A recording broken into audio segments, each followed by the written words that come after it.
రాష్ట్ర వ్యాప్తంగా ప్రశాంతంగా పోలింగ్ కొనసాగుతోంది. 3 గంటల వరకు 52.34% పోలింగ్ నమోదైంది. అటు సమస్యాత్మక ప్రాంతాల్లో 4 గంటలకే పోలింగ్ ముగిసింది. మొత్తం 17 లోక్సభ స్థానాలతో పాటు సికింద్రాబాద్ కంటోన్మెంట్ అసెంబ్లీ స్థానానికి కూడా ఓటింగ్ కొనసాగుతోంది. పోలింగ్ కేంద్రాల్లో వెబ్కాస్టింగ్ ఏర్పాటు చేసి ఎన్నికల సరళిని ఎన్నికల అధికారులు పర్యవేక్షిస్తున్నారు. సాయంత్రం 6 గంటలకు రాష్ట్ర వ్యాప్తంగా పోలింగ్ ముగియనుంది.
కరీంనగర్ పార్లమెంటు పరిధిలో పోలింగ్ కు సంబంధించి పూర్తి సమాచారం మా ప్రతినిధి వేణుగోపాలరావు అందిస్తారు. వేణుగోపాలరావు, అప్డేట్స్ ఏంటి వేణుగోపాలరావు?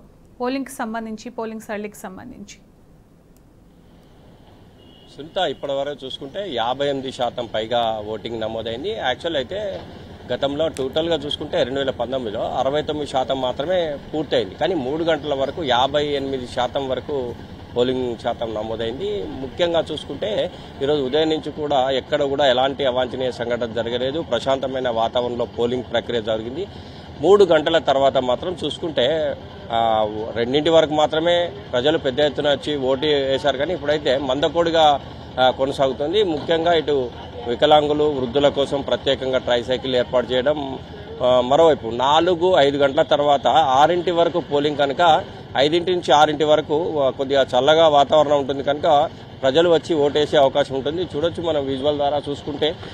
ప్రస్తుతం అయితే ఇటు కరీంనగర్ పట్టణంలోని ఒక ఉర్దూ పాఠశాలకు సంబంధించి ఉన్నాము.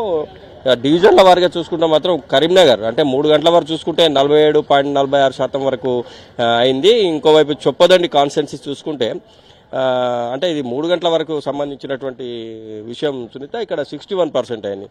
మరోవైపు ఇటు వేములవాడ చూసుకుంటే ఇక్కడ కూడా 62% పైగా పోలింగ్ నమోదైంది. ఇటు సిరిసిల్ల విషయానికి వస్తే కూడా 55% పైగా పోలింగ్ నమోదైంది. ఇటు మానకొండూరు చూసుకుంటే కూడా 62% పైగా పోలింగ్ నమోదైంది. ఇటు హుజురాబాద్ విషయానికి వస్తే కూడా ఇక్కడ 60% అబౌవ్ పోటింగ్ పర్సెంట్ నమోదైంది. ఇటు ఉస్నాబాద్ ఏరియాలో కూడా 63% పోలింగ్ నమోదైంది. అంటే ఓవరాల్ గా 58% పోలింగ్ నమోదైంది. ముఖ్యంగా ఇటు మావోయిస్టు ప్రభావిత ప్రాంతాల్లో మాత్రం 4 గంటల వరకే పోలింగ్ ముగిసింది. దానికి సంబంధించినటువంటి బాక్సులన్నీ కూడా అంటే తయారు చేసి స్ట్రాంగ్ రూమ్లకు తరలిస్తున్నటువంటి నేపథ్యం ఉంది.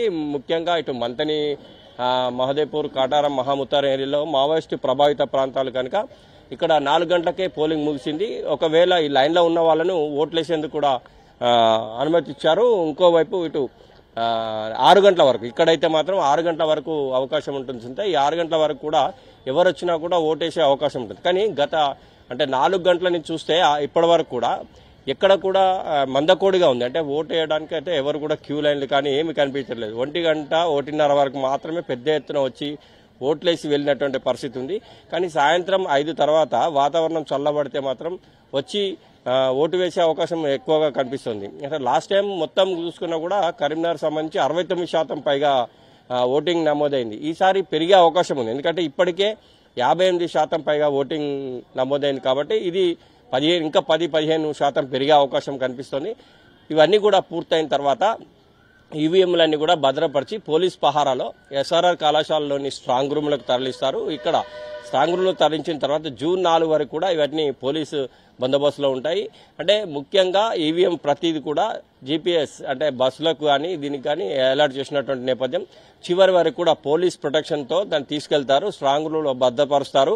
ఇప్పటి వరకు అయితే చూసుకుంటే కరీంనగర్ జిల్లా విషయానికి వస్తే 7 నియోజకవర్గాల్లో పోలింగ్ శాతం బాగా జరిగిందనే చెప్పాలి. ఎందుకంటే మధ్యాహ్నం 1 గంట 1:30 వరకు మాత్రం, ఇప్పుడైతే అసలు జరగట్లేదు.